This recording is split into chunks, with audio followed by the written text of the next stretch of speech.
All right, so we'll get going. So welcome everyone to the Data Loss Prevention in SharePoint 2016. It'll be presented by MVP Vlad Catrinescu, President of vNext Solutions. My name is Scott Restivo. I'm CEO of Crow Canyon Systems. We're glad to present this information on this new feature that is in SharePoint 2016. But first, a little bit about Crow Canyon Systems. We are hosting this webinar. Crow Canyon Systems is founded in 1999. It's almost 20 years now. We're looking forward to 20th anniversary pretty soon. We're headquartered in Northern California, a town called Benicia, which is up in the North Bay. We have thousands and thousands of installations. We do a lot of custom projects, and we're committed to delivering exceptional product, service, and support to our customers. We've been doing this for a long period of time and continue that. But our focus lately has been on SharePoint and Office 365 development. We're one of the leading application developers on the Microsoft platforms. Especially SharePoint and Office 365 has been our focus over the last 8 to 10 years. We do core business applications. These are in use around the world. Organizations of all types, all sizes, government, military, education, corporations, nonprofits, finance, healthcare, you name it, we're in it. And we also do a lot of custom development projects when people come to us with specific needs. So some of our applications are pretty much your standard core business applications of help desk, asset management, contracts, purchase, facilities, ones that businesses need to run their operations smoothly and effectively, and they have gone with the SharePoint platform, whether it's on premises or SharePoint Online or Office 365, and are looking to implement these kind of solutions. We have those ready to go, easy to customize, no code utilities and customization configurations that can be done with them to adapt it. And these come in different versions. IT help desk could be simple or more complex. They can be integrated with asset management and purchase requests. Customer support could connect with equipment tracking. I mean, there's all kinds of ways these programs interact with each other, which is one of the great things about the SharePoint and Office 365 platforms, is that there is a lot of capability to interact and interconnect and interlink not only within SharePoint or Office 365, but also with outside applications or databases, whether outside a line of business such as ERP, CRMs, equipment database, membership databases. We're always doing a lot of linking from our applications to pull data in and also link to existing databases, a SQL Server or whatever you might have on board. Ready to go. So it's not just isolated application, it's all integrated. We have done a number of custom projects. This is just a small sampling of the types. These have been quite interesting over the years to do these, and they present challenges, and we are able to surmount those and provide what we think are really good solutions, excellent solutions to our customers based on their needs, security access or onboarding or compliance. We do a lot with the electrical industry with compliance these days.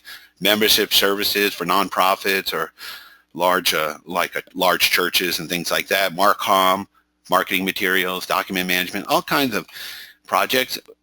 As part of the development over the last 8 or 10 years, we have developed a large suite of web parts, apps, tools that we use as the basis for our development, and these are ones we developed. This is a very small sample. We have about 20 or 30 of these things, and we put it together for the specific purposes of those applications or that custom development project. So that's what Crow Canyon is up to. I don't want to take up too much of our time, but if on this webinar talking about it, I could go on and on about Crow Canyon. I run it. I think it's a wonderful company, and we do a lot of good work, but you can find out for yourself. You can go visit our website, contact sales. We have a blog. We're putting a lot of good articles on the blog and a lot of interesting information. You can stop by at our booth at any of these SharePoint events. We're at a large number of them. We were just I was in Vancouver last Saturday at the SharePoint Saturday, a week before in Denver, SharePoint Fest, before that, the Austin SharePoint TechCon, and then there's one in Chicago this Saturday. I mean, it goes on and on, Texas, and then Twin Cities, DC. So we've got quite an active schedule, engaging and talking and meeting our customers. Of course, we're on the social networks also, YouTube, Twitter, LinkedIn, Facebook, etc. First, I want to point out before Vlad jumps into this new one that this webinar we're doing today, that we did a webinar back in January 21st. It was called What's New in SharePoint 2016 for IT Professionals. It covered a range of of the whole 2016 new features and new capabilities and things that you'd want to know about it in order to make decisions about migration, etc. And a recording of it is available here. It's also on Channel 9. If you go to this blog, this actually has the link to the Channel 9 recording. So if you can't, don't have time to write that down right now, we'll send that out to you as part of the emails that come as when we, the follow-up emails, et cetera, about this webinar. Okay, so now what I'd like to do is turn it over to Vlad Catrinescu, MVP, and he can take it from there with the presentation on DLP. Let me transfer it over to him. Here you go, Vlad. Go ahead. Should be all yours. Thank you. Can you tell me when you see my screen? Yeah, it says SharePoint in big blue letters. Okay. So do you see the slides too now? Yes, data loss. There's Okay. like kind of a data center behind it, right? Okay. Okay. Yeah. Okay, now we're all good. So let's start. Welcome everybody to this webinar on data loss prevention in SharePoint 2016. Let me introduce myself. My name is Vlad Catrinescu. I'm an independent SharePoint consultant and SharePoint MVP from the beautiful Montreal, Canada. I'm also a Pluralsight author. For those of you who don't know about Pluralsight, it's an online training on-demand site. They have about 5,000 videos and you can watch them on demand anytime. I'm also an international speaker. I get to meet Scott a lot because he does a lot of events. I do a lot of events. To give you an idea, I had 45,000 miles in 2015 only with the SharePoint conferences, without counting all the personal and travel purely for fun with no SharePoint. For those of you who have Twitter, you can follow me on Twitter at Vlad Catrinescu. And also I blog a lot at absolute-sharepoint.com. I have a lot of stuff on SharePoint 2016 coming up, so make sure to check my blog. So let's start with what we'll look at today. We'll first do an introduction about what is DLP, what does data loss prevention mean, and what is it in SharePoint, how does it apply to us SharePoint professionals. Then we'll look at, first of all, how does SharePoint find this information? How can SharePoint know what is a credit card, what is a driver license, what is a bank account? So we'll look at the engine behind DLP. We will then look at how do we set up DLP? What are the requirements? What do we need to set up for emails? What do we need to set up as site collections? And all that information. We'll then look at how to monitor. How do we find the information with bad content inside? And when I mean bad content, I mean content that shouldn't be there, such as credit cards or whatever documents you don't want into SharePoint. We'll look at DLP queries, DLP policies. And after we know how do we find this information, how do we make sure that it's automatically blocked? Because we want to minimize the damage, so we want to make sure that, hey, we know that there's bad data in our SharePoint. How do we block it so nobody has permission to access that document automatically once we think that somebody or a document has something wrong in it? We'll then look at what DLP provides for end users, because it's always good to tell end users what they did wrong and give them a chance to fix it before we tell them, hey, you did this wrong, this is what you should have done. So we'll look at policy tip, we'll look at the email notifications, and lastly we'll look at some limitations, because DLP is new, it's a new feature in SharePoint. We didn't have that in SharePoint 2013, so there are some limitations for DLP in SharePoint 2016. So we will make sure that you understand those limitations so you know what to expect when you deploy DLP in your environment. We'll then have a Q&A at the end of the webinar, and in case we don't have time to answer all your questions, I will write a blog post, and I promise to answer all the questions that you have. I'll write them up in a blog post. You guys will receive the links to all the questions, so we share all those questions and all those knowledge with everybody. So first of all, what is data loss prevention? And let's talk about data loss prevention in general, not only in SharePoint. DLP is a strategy for making sure that end users don't have access to sensitive or critical information. DLP, so DLP software, not only SharePoint, they use business rules to classify and find this sensitive information and make sure that once we find it, once we have a business rule that says, hey, we don't want anybody sending credit cards across the network. We don't want anybody sending credit cards to an external user, but they can send them to an internal user. So this is all business rules and business requirements in the background, and DLP is the technical way. How do we implement those business rules in our software? There are three ways.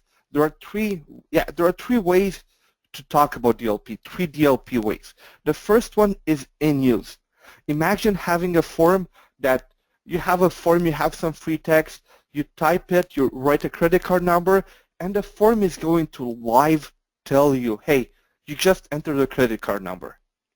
The second way is in motion, and that's what Microsoft uses for Exchange Online. So we attach the document with the credit card, no errors shown. However, when we press send on that email, that's where Exchange analyzes the document, that's where it finds the credit card, and that's where it alerts the user. So that's in motion. And the last way of DLP is at rest. So we upload a document to SharePoint. This DLP system passes on the document at some point and gives an error. When we talk about SharePoint specific, we're going to talk about DLP at rest.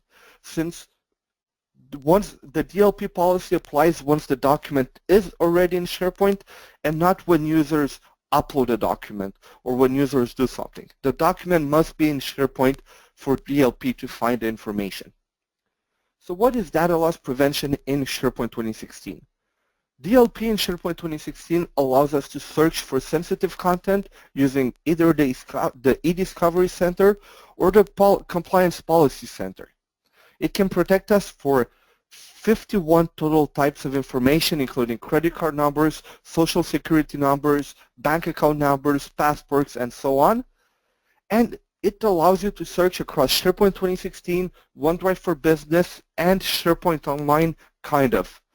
And while the hybrid, there are some hybrid functionalities, it's really limited for now, and we're going to talk a bit more about the hybrid limitations at the end of the webinar, when we're going to talk about the limitations.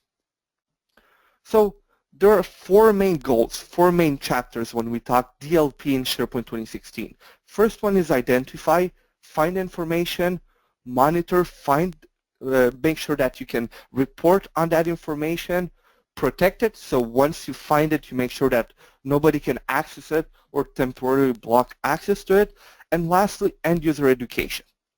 So let's start with the first one, identify. How does SharePoint find this information? Before we get started, let's look a bit at how SharePoint works. How does SharePoint search work? And for you business users out there, you might not have seen those before, but we're going to go back to the search topology, to our 5 types of roles in the search of topology, so we understand where does the DLP policy run. So in SharePoint we have content sources. Content sources are basically your targets. What do you want to crawl? They can be file shares, they can be web applications, they can be other SharePoint sites. And we have this SharePoint component, SharePoint search component called the crawler. The crawler is what is going to go in that web application, go in that file share, and get all that information. So capture all the documents in the Word file, capture all the documents in the PDF file, and then the crawler component is going to pass this information to the content processing component. This component is going to break up every word, analyze everything, make sure all your exclusion rules apply and all those rules, and then it will push information to the index. So that's on the back-end side of the search. If we look at the front end, we have our user that does a search in SharePoint. So the user logs into a SharePoint site, does a search, it hits the query component.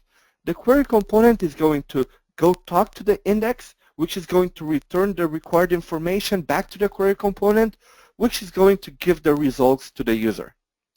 If we look at where does DLP come into this topology, DLP is actually going to look for information into the index. So what does this tell you right away is that you need to have the information in the index before you're able to apply policies on it. So if you don't search a specific site collection, you're not going to be able to apply DLP policies on it. Also think at, hey, if I crawl my content every day, that means I can have up to 1 day delay between a user uploads a document with the credit card information in it and my policy, my alert actually pops up. Because if the document is not in the index, the DLP policy engine is not going to be able to identify it and analyze it. But how does it find this information? Let's take, for example, a credit card.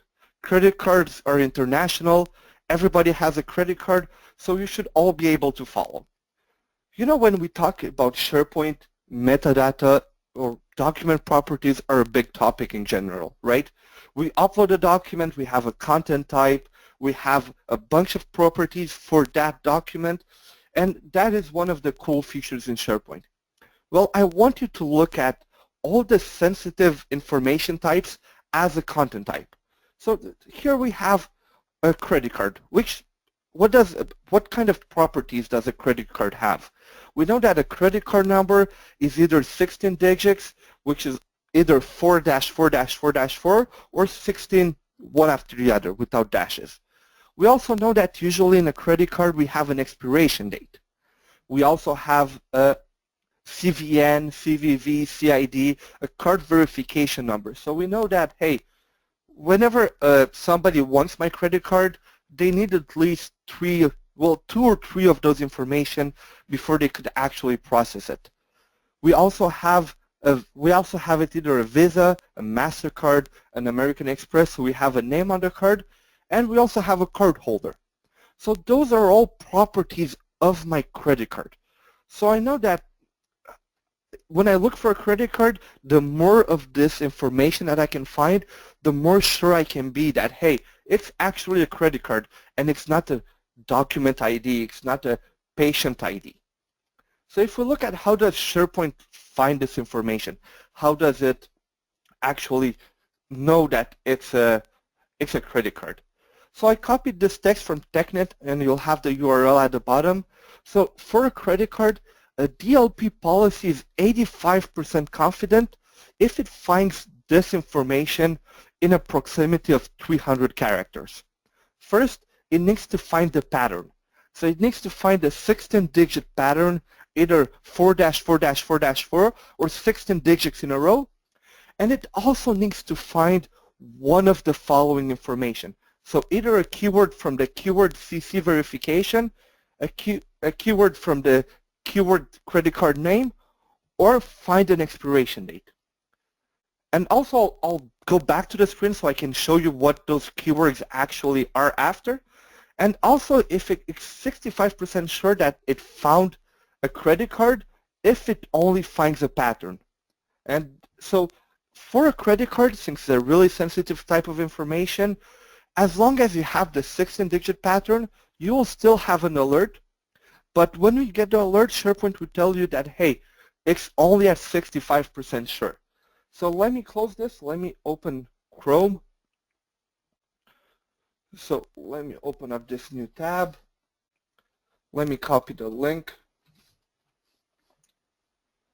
Perfect. So at the link at the bottom of the slides, you have the sensitive information types inventory in Exchange 2016, and it's the same thing in SharePoint 2016. So let me find credit card number, perfect. And actually, let me make this a bit bigger so you can all see. Okay, maybe a bit smaller. Okay, so like I said, we need to find the pattern, which is 4 digits, -4 digits, or 16 of them.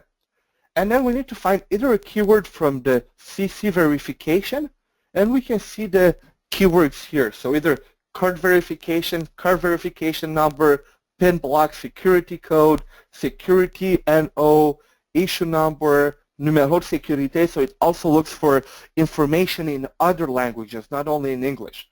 So it's normal that you're not going to understand some of those because it looks for information in all languages. The other type, we can look for a keyword from the credit card name, CC name list. So what do we have here? We have Amex, American Express with one word, MC, MasterCard, Diners Club, GCB, a CC number. So we have a bunch of credit card terms, credit card keywords that SharePoint is looking for to make sure that when you get an alert, is actually a real alert and it's not some fake, hey, we just found 16 digits. But I know you'll tell me, but Vlad, in the case of a credit card, as soon as I have a pattern of 16 digits, I'm sure to have an alert. However, if we look at, let me show you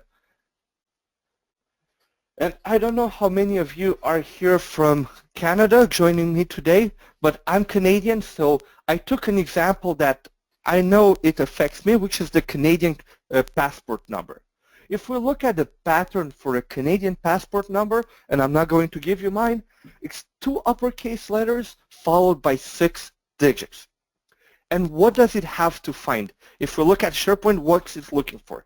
Well, first of all, it's looking for both it's looking for both the regular expression, so it needs to find the pattern of 2 uppercase letters followed by 6 digits, as well as a keyword. So if it only finds, let's say, A, B, uppercase, 1, 2, 3, 4, 5, 6, it's not going to give me an alert because it didn't find a keyword. If I have 2 uppercase letters, 2 lowercase letters, and a keyword, it's not going to give me that alert because it doesn't match the pattern. And if I look back to the site, if I look here, Canada passport numbers, you see I need both of them to trigger that alert. And if we look at the keywords, we have them here. So Canadian citizenship, Canadian passport, we have a bunch of keywords that it's looking for before it will say, hey, this is a passport or this is just a random piece of word, a random ID, and we're not going to trigger an alert for that information type. So what do we know until now? We know that we need to have that, and let me actually go back to the slides, talk about how to make it work. So what do we need to make it work? First of all, configure the search service application and crawl the location of the conflicting documents. We know that if the DLP depends on search. So if our search is not configured and our documents are not crawled, we're not going to get an alert. A third one that I found, especially if you're testing in a test environment and you just want to do a proof of concept, you need to configure outgoing email. And believe me, I spent a lot of time debugging my DLP setup when I first did it a few months ago, and I asked myself, hey, I followed all the steps. How come this isn't working? And the reason was that it was a test lab. I don't have any users in the lab. I don't even have an Exchange server, so I didn't configure outgoing email. So make sure that if you want to test it, configure that outgoing email. And also your users need to have an email address in the profile so it can actually send the alert to somebody. What else do we need to make the setup? First, we need an EDISCOVERY center, and this is a type of site collection that allows you to do basically reactive. It allows you to create reports. It allows you to find stuff that's already in there. And the other site collection that we need is a compliance policy center. So this is where we'll create our compliance policies. This is where we'll create everything. So to show you how it works live, let me go here. Let me log in the demo. Let me go into central administration. Let's create a site collection. Let's call the first one eDiscovery. And let's give it the URL eDiscovery, make it easy. You can find those templates under the Enterprise tab in the central administration. Let me give SP admin as the admin and let me click OK. So that's the first type of site collection that we need. And let me go back to the slides while this is being created. The eDiscovery Center allows us to do monitoring. So it doesn't allow us to apply policies. It allows us to search stuff that's already in SharePoint and create reports. So this is what the Discovery Center looks like. We're going to look at it in the demo once the site collection is created. It allows you to create queries. So it allows you, hey, I want to know how many documents, how many credit cards are in there right now. So let me see who created them and what documents they are. And you know that as SharePoint admins or as SharePoint power users, we're not usually the ones that look at this document, look at those reports and do access on it. Usually big companies have a compliance department. So we can output Excel reports that we can give to that compliance department. So we don't have to give them access into SharePoint if we don't want them to.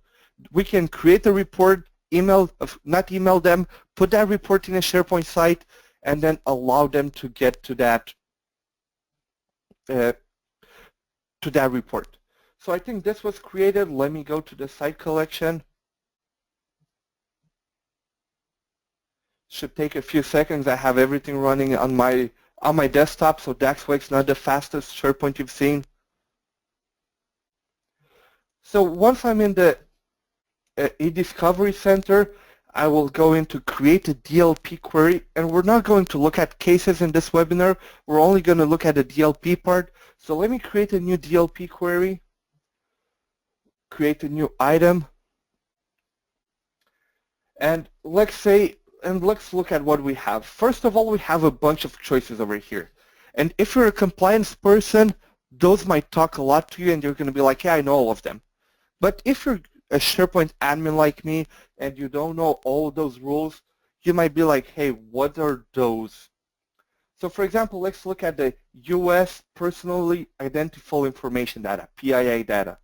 So we can select this one and we have a description of what this policy is and what kind of information it protects. So know that the US PII compliance policy protects us against credit card numbers, US bank account numbers, US individual taxpayer identification numbers, and US social security numbers.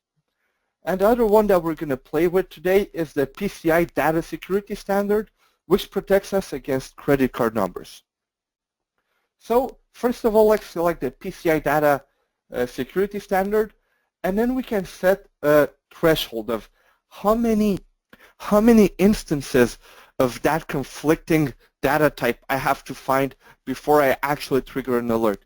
Maybe it's normal for you to have one credit card in the file, but not two, or one social security number, but if you have more than one, then we're going to trigger the alert.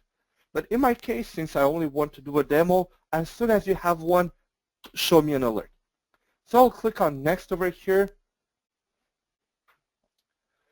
It's going to show me the query. Everything is already built, so it allowed me to find it. Let me give it a name. Let's say credit card 1. And then I have to add a query scope, so let me search for select sources, add a location, and I think my site is intranet.demo.local. So let me add it. It takes a few seconds. Okay. Every time I do this, it takes a few seconds before you can actually find it. Refresh.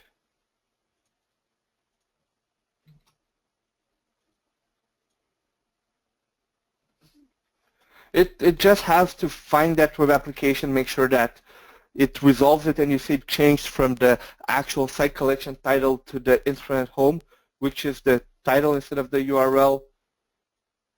Okay. Select sources, intranet, perfect. Okay, now we have it. And now simply I have to click search. When I click search, you see it found one result, and it found a credit card number, and the document is information from clients, and it's made by Vlad Catrinescu and demo Adam B.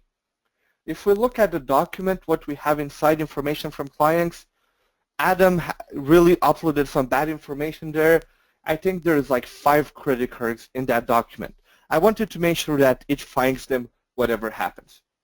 So you see I have a bunch of credit card numbers, I have the CVC, I have the expiration date, so I have a lot of bad information there.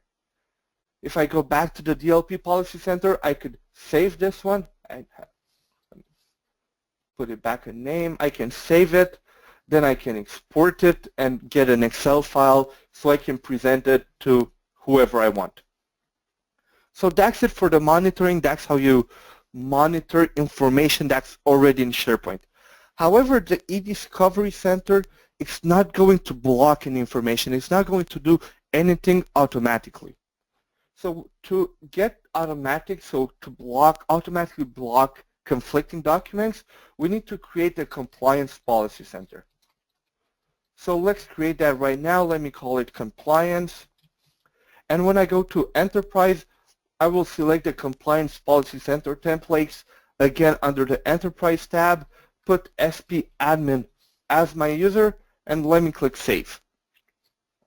And while this is done, let's go back to the slides and continue with the theory.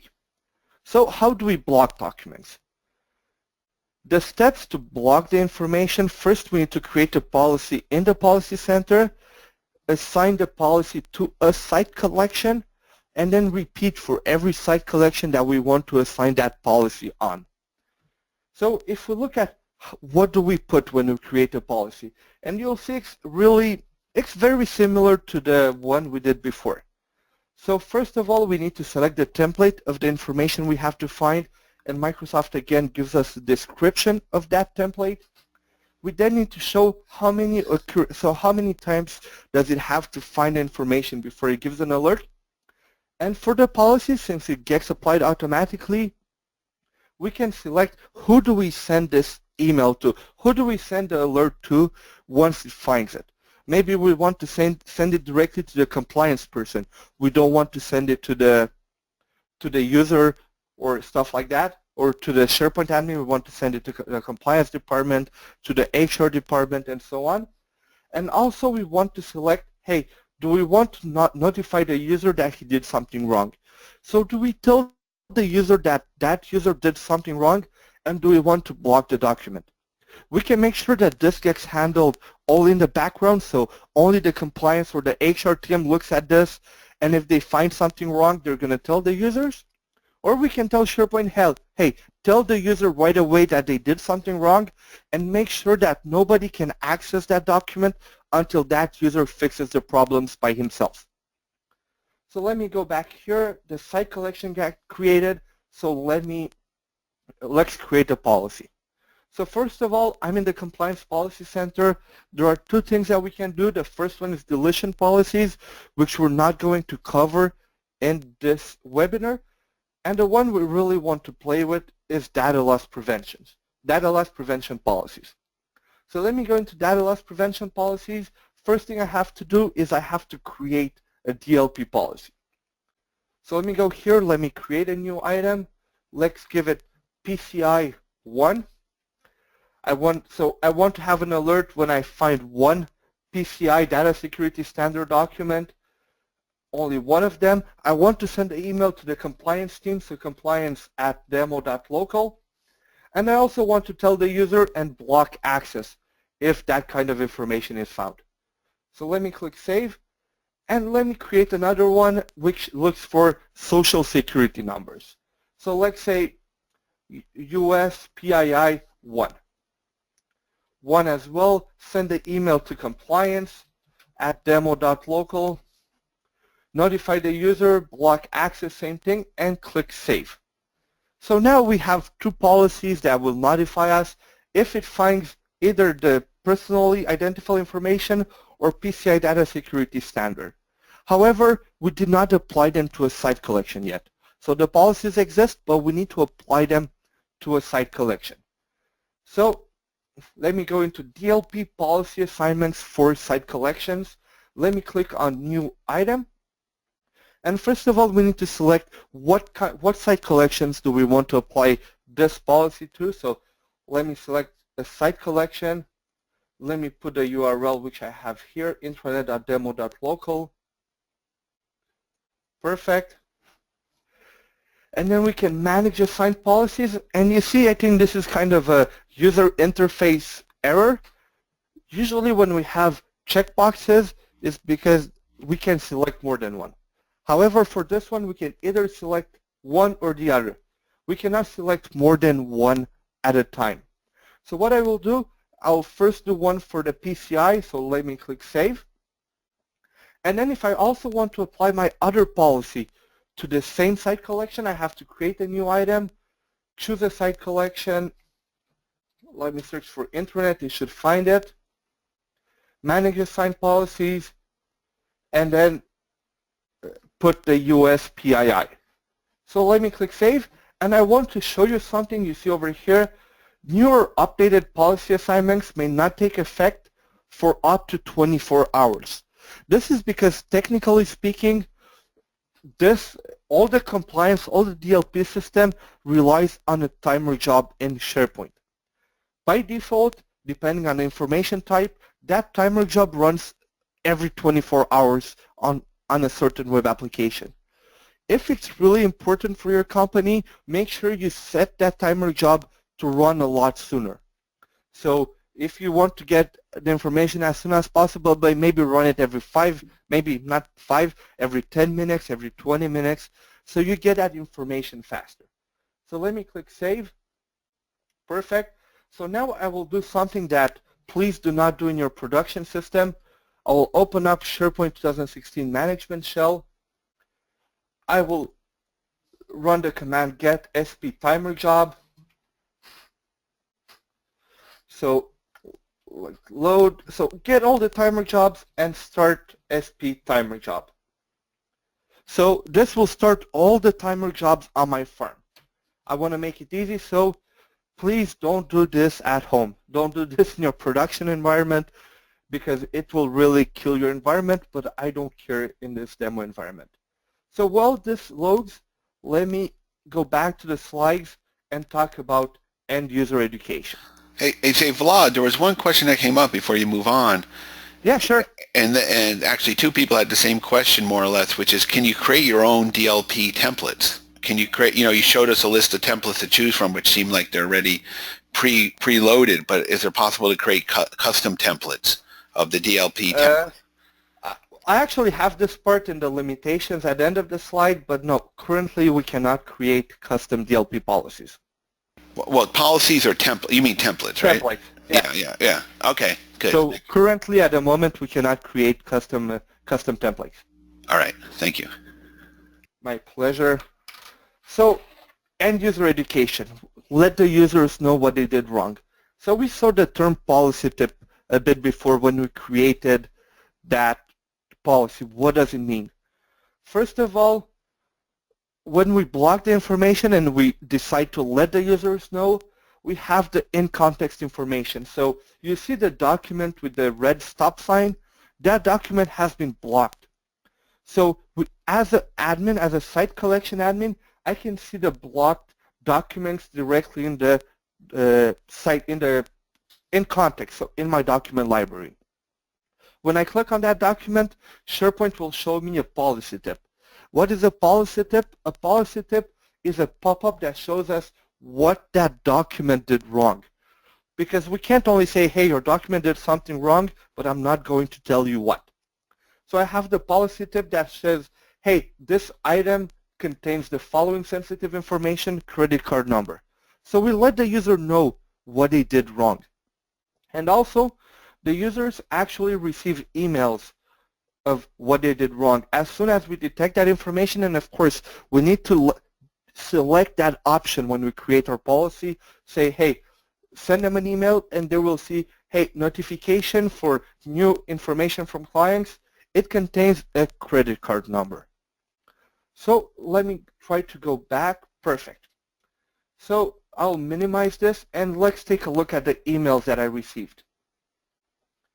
And you see I have a bunch of them, but let's take a look at the one we just got now, which I think is this one.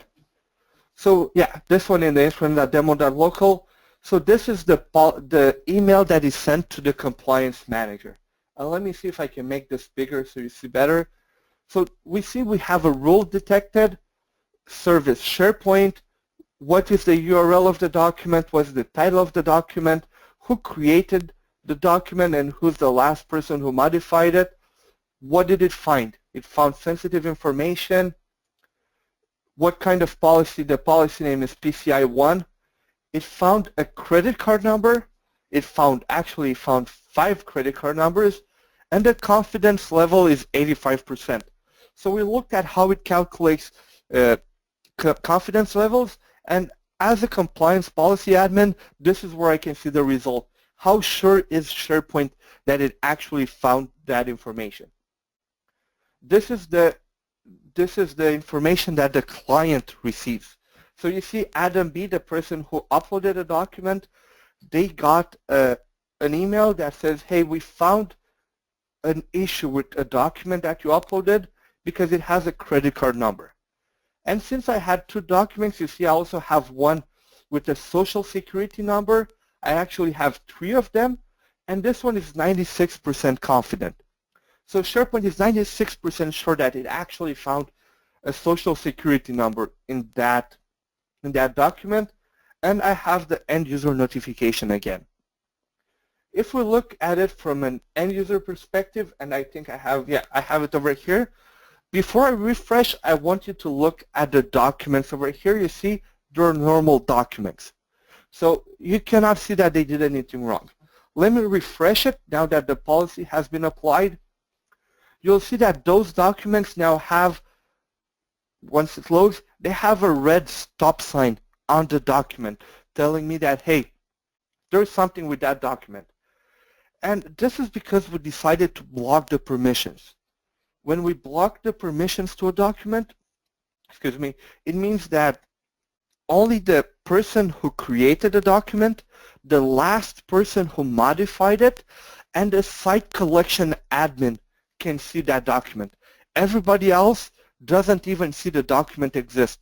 It's like the permissions were broken and nobody else except those 3 persons have access to that document.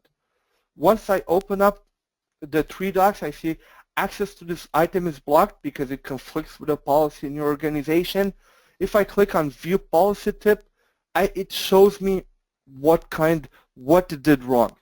So it can show me, hey, this is what it contains. This one contains a credit card number, and this one contains a social security number.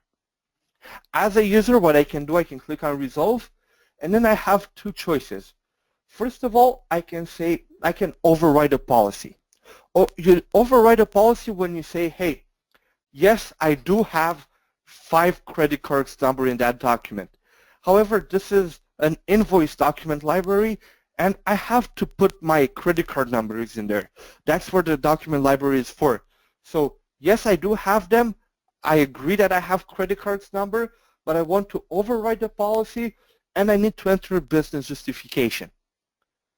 The other choice I have is when I go on here, go back to View Policy Tip, and let me, oops, I think I clicked on the wrong thing, View Policy Tip, Resolve. I can click Report an Issue. So I can say, hey, I don't have any credit card numbers in there. I think this is just an error, and I don't think I have any credit card numbers in there. So I can report the issue and unblock my document. So this is the end user experience that we get when one of our documents is blocked. Let me go back to the slides. Limitations. What limitations do we have? First of all, we cannot create custom rules, so we cannot create, at least for now, we cannot create any custom ones. From a SharePoint admin side, we need to have one policy center per web application. So for security reasons, a policy center cannot apply policies to a different web application. So we need to have one policy center per web application. Also, there are no clean PowerShell commandlets for automation. I didn't try it, but you can probably do it through CSUM. However, at the moment, there are no clean, there is no like new SP compliance policy or new SP DLP policy. There are no clean PowerShell commandlets. The mapping is one-to-one to the site collection. You cannot apply a policy to one web application. You need to apply one per site collection. So imagine you have 5 policies and you have 100 site collections. You need to have 500 policy to site collection assignments so you can apply them all. So from an admin perspective, it's not as user-friendly as it could be. And lastly, hybrid kind of works. What I mean by that, by kind of works, is if you have hybrid search set up, your on-prem DLP policy center can still apply to your on-prem stuff. However, you saw how all the system works, blocking the document, showing that policy tip, that's all handled by timer jobs. And at the moment, SharePoint Online cannot call on-prem timer jobs. So we cannot get all that full DLP functionality, and let's say we have one policy center in the cloud that's going to manage the full DLP functionality online and on-prem. So using EDISCOVERY, we could find that information with hybrid search if we have the cloud search service application configured. If we have the cloud SSA configured, we can also make sure that the on-prem policy center still works. However, we don't have that 100% one compliance policy center in the cloud to roll them all experience that we could have. Microsoft said that they're working towards that and they're trying to make that happen, but today in SharePoint 2016 RTM, you cannot have one policy center in the cloud and have the full functionality on SharePoint 2016 on-prem.